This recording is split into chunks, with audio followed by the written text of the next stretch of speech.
3號強風信號生效。天文台話會喺明日凌晨12:20改發8號烈風或暴風信號。天文台會喺8號信號生效前約2小時發出預警8號特別告示。天文台會視乎韋帕與香港嘅距離，韋帕會否進一步增強為颱風及本地風力變化，評估明早是否需要改發更高熱帶氣旋警告信號。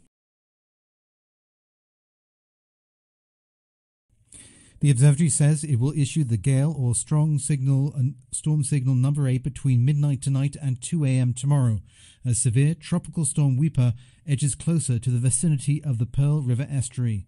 Shum Chi-tai, acting senior scientific officer, said that local winds are expected to reach gale to storm force.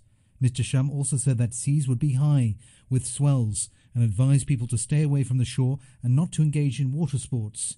He added that flooding may occur in low-lying coastal areas. Adverse weather will persist during the day tomorrow. Depending on the distance between Ripper and Hong Kong, whether Ripper will further intensify into a typhoon and a change in local wind condition. The observatory will assess the need of issuing higher tropical cyclone warning signals tomorrow morning.